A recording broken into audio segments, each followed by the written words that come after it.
Hello again. It's been a long time since I've recorded. I've been busy, but I do knit at a slow pace, so it takes a while. It's December.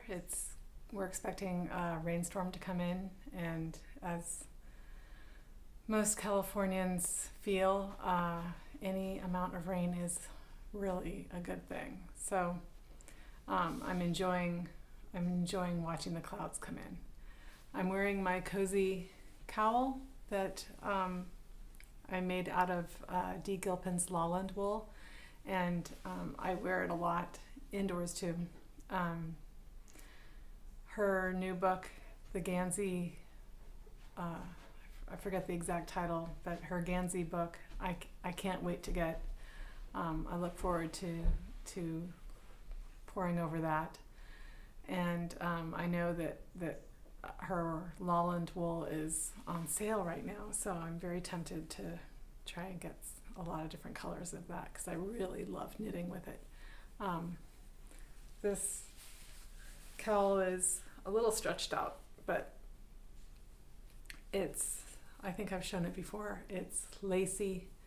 It's got some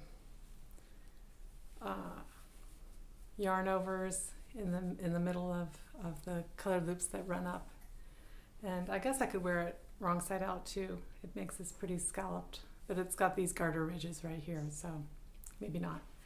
But I always wear it this way. But it's really comfortable and soft, and I'm also wearing the Arendelle Sweater made out of Lowland wool, and it's my first sweater pattern, so I do need to revisit that and see if it needs some rewriting.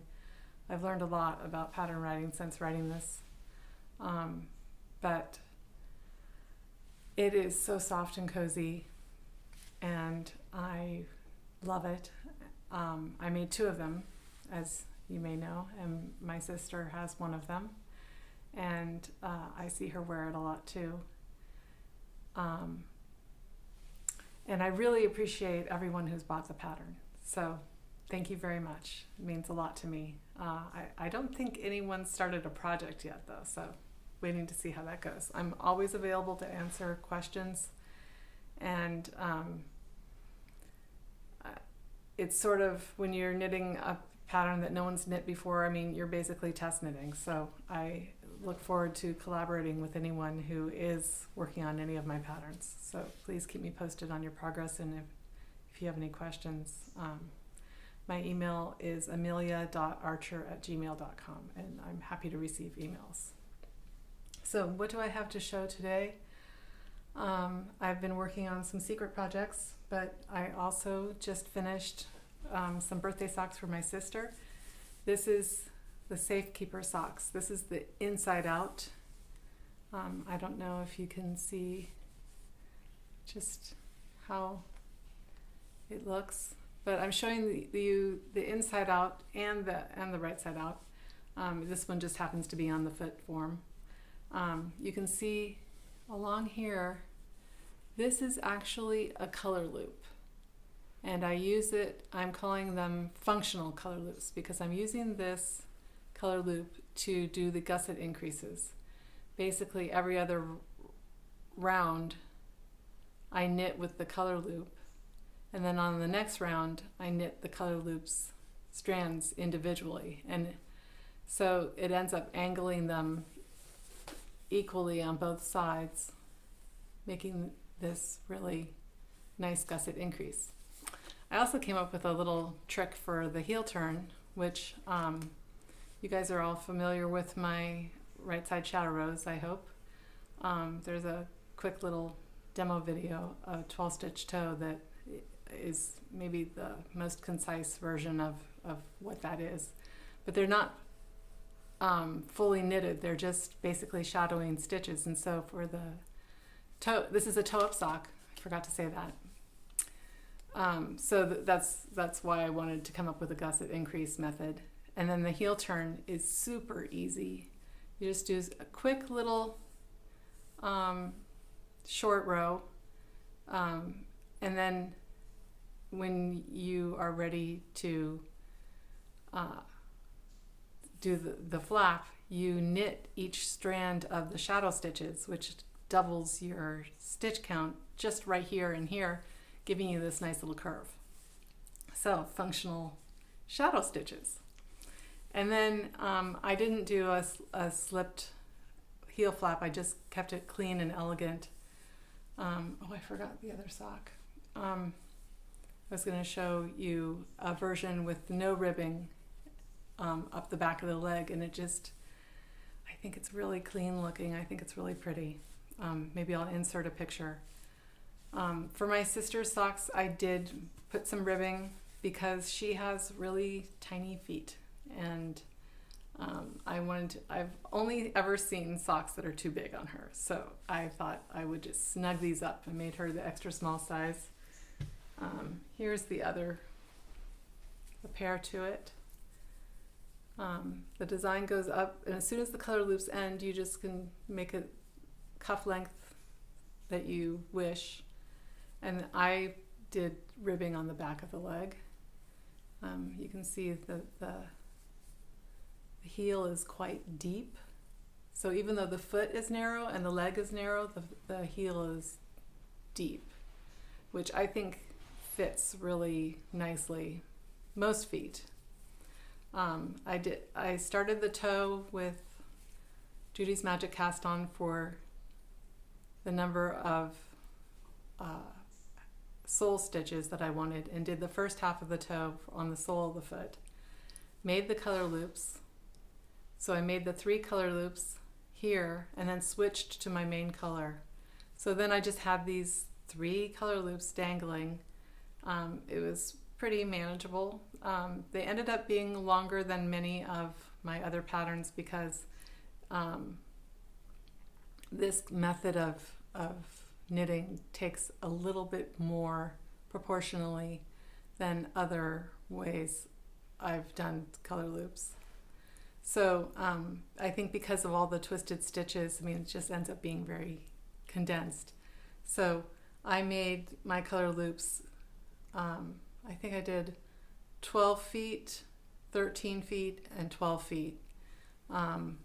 So because this is a short foot and a short leg, if you wanted to knit for a longer foot and a longer leg, you can increase the length of your color loops and just knit until they're done, and then your sock is done. And I like knitting like that. And if you do both socks the same, then pretty much you end up with the same thing. If they're off by 1 row, that's not a big deal, but that's usually as much as it's off if you're measuring consistently. So measuring is the trick. I do also want to say though that this sock would be fun to knit even without the color loops if you wanted to try the functional gusset color loops or my heel turn method. You don't have to be glued to following every aspect of this sock pattern, but I plan on publishing it soon up to Ravelry, and you're welcome to give it a try and let me know. Let me know how it goes. So I'm going to give these to my sister. It's a different sister. Oh, I forgot to say, which is very important, they're called Safekeeper socks because my sister, Esther, wrote, she's a writer, and she's working on book 2 of this series, and the first book in the series is called The Safekeeper, and it's a young adult fantasy book. You can find, I'll put a link below through Amazon, but you can buy it wherever you buy your books, Kindle, I'm blanking, but anywhere you get your books, it's available, and there are even some library copies in select libraries. I'm not sure which ones, but she did say that some libraries have picked it up. So that's exciting. You can get an ebook version. She did the cover art too, which is really cool. She set this fantasy sort of around where we live fictionally. So it's a made-up name location, but it has the big redwoods, trees, and it has the atmosphere and quasi-location of where we both live. She doesn't live too far away from me, and it's a special place. As you know, I named my last sweater the Ohlone sweater because those are the native people who lived in this area, and they have a very special natural and cultural history here, and I wanted to sort of celebrate that, because every time I walk out my door and I see just how beautiful it is with the owls hooting and flying from redwood tree to redwood tree, and the oak trees.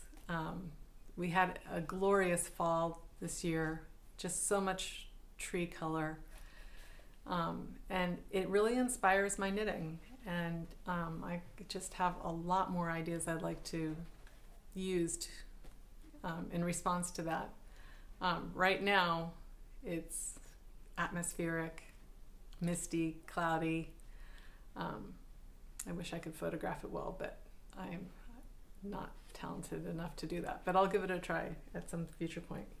Okay, so I think there's just one other thing I'd show you about that sock. The Sockmatician has a toe-up sock that I did when I was first learning to knit. And I did it as a knit-along through the 9-inch Circular Facebook group. And that was really instructional. And the biggest thing I remember from that pattern was that he had you start the toe-up sock and then measure from the base of your palm to the tip of your finger to tell you when to start the gusset increases. Now, if you're knitting for someone else, that's not as easy to do. And my sister's hand is smaller than mine. So I had her, I traced her foot and I also traced her hand so that I could use that as a reference, because I really wanted to test whether that would work with the hand version. And when you trace a hand or a foot, you're not really getting an exact measurement. It's just a ballpark. But what I think about socks, and I find to be true, is that within a certain parameter of negative ease or positive ease or just right, it works. They don't have the same flexibility as store-bought socks, but it's good enough. So I can use my hand for almost all the women I know. Just knowing if they have a little bit bigger than me or a little bit smaller than me, I can still use my hand to do that. And I find that's very, very handy.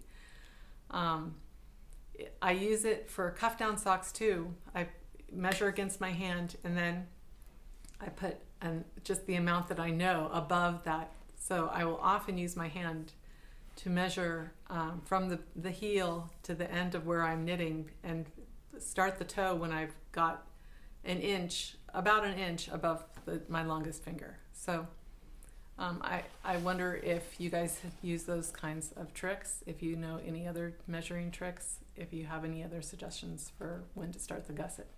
So in my pattern, I just note that and I credit the Sockmatician.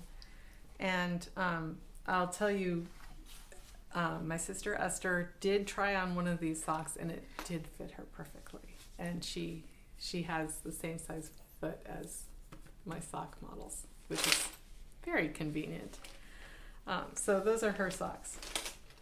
Other socks that I finished knitting, Joanna Fromstein Precision Tech Editing, I think that's the name of her company,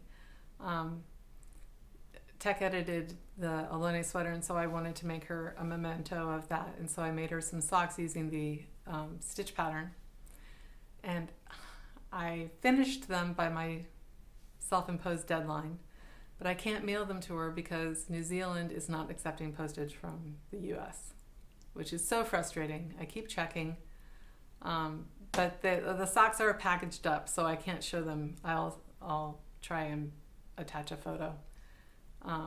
But I loved knitting them, and she'll get those. That stitch pattern will also be included in my mega project, which I'm going to share with you just to show you. I have been knitting. It just hasn't been anything to show a finished object, but I've been using Knit Spin Farm's self-striping yarn to explore 1 foot increment loops and doing all these stitch patterns. And my idea is to make a little short loops, color loops, stitch dictionary. And so I have about 100, I think more, of these patterns to, I need to chart them all and take pictures, and guess what? I think I'm going to re-knit them all too, because this is looking a little messy. But I'll consider this a successful experiment because I've got all of these really exciting stitch patterns, and I'm constantly having more ideas. There just isn't enough time. So my New Year's resolution is to knit those up, chart them, knit them, photograph them at a very regular pace, and post my progress on YouTube, Instagram, and Ravelry, so that other people can maybe help me get knitting samples.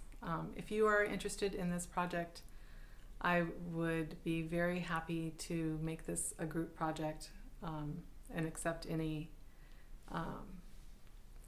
anyone who wants to collaborate on that. Joanna is sending me some yarn to do, I'm calling it my book yarn. I think that, so I tried, this is not Joanna's yarn here, but these both are. And I think her yarn works really, really well for socks, but also for showing stitch definition. So I'm really excited to start that project.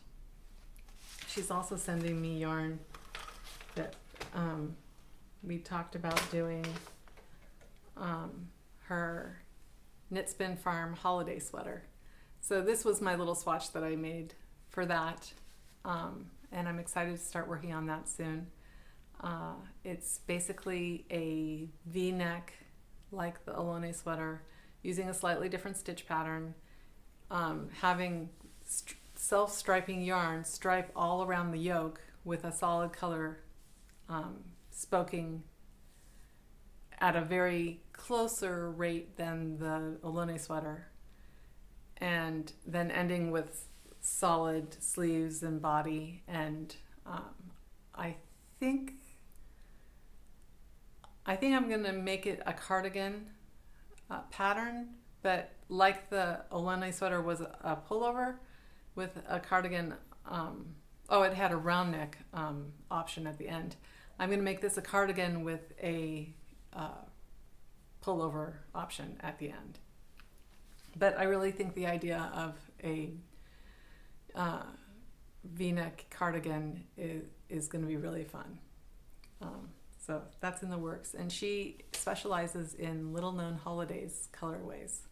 So I figured that's endlessly inspiring, right? I mean, you could have a Christmas stripe, you could have a Valentine's stripe, you can have spring stripe, you can have a harvest stripe, you can have St. Patrick's stripe.